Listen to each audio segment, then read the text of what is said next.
I'm Vic Myers. Welcome to The Resistance. This is the final episode in my Trump tax series.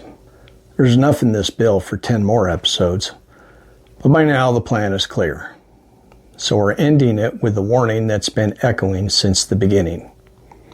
Quote, "Single acts of tyranny may be ascribed to the accidental opinion of a day, but a series of oppressions, begun at a distinguished period and pursued unalterably through every change of ministers, too plainly proves a deliberate, systematic plan of reducing us to slavery." Close quote. Thomas Jefferson, 1787. When oppression becomes routine, when cruelty becomes law, it's not an accident, it's a plan. In every corner of government, from healthcare to education, from environmental policy to immigration enforcement, this bill stripped power from the people and handed it over to the oligarchy. They told us it was a big, beautiful bill, that it would bring prosperity by cutting waste and fraud and boosting the economy to heights we've never seen. But it doesn't deliver prosperity. It delivers control. It delivers oppression. It punishes the vulnerable and it rewards the rich. It doesn't protect families. It doesn't preserve community. It tears down the institutions that hold this country together, the ones that protect our health and our rights and each other. And the ones it doesn't break today, it weakens for tomorrow. To paraphrase Timothy Snyder in On Tyranny, democracy doesn't die in a gunshot. It dies in a budget line, a cabinet appointment, a rule change that nobody notices. It doesn't start with a dictator. It starts with a party that's hell-bent on ending democracy and installing fascism. And it starts by rewriting the system to hold power without the people. Tyranny doesn't take hold overnight.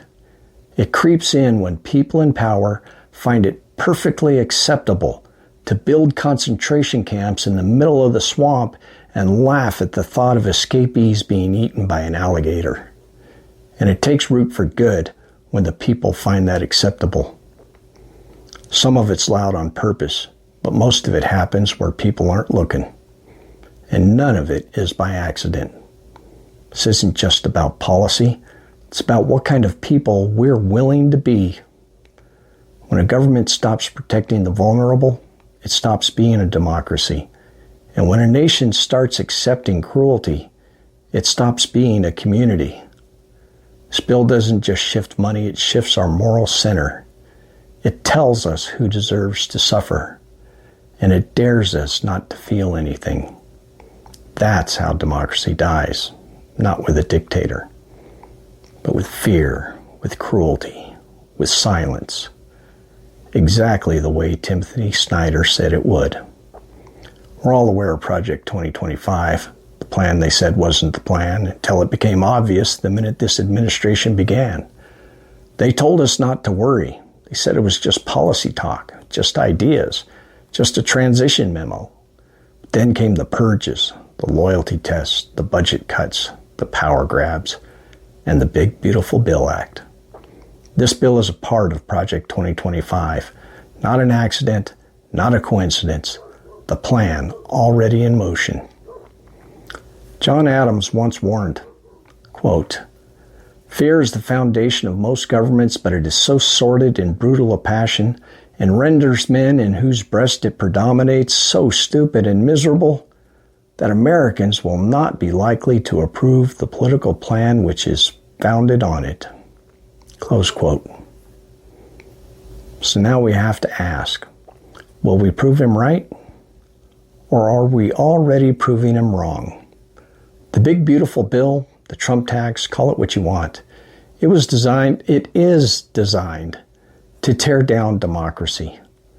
This isn't dysfunction, it's design, built to concentrate power, to reward loyalty, to punish dissent. Cruelty is the message, corruption is the strategy, fear is the control. John Adams believed Americans wouldn't stand for that. Now it's on us to prove him right. Thanks for listening. Good day.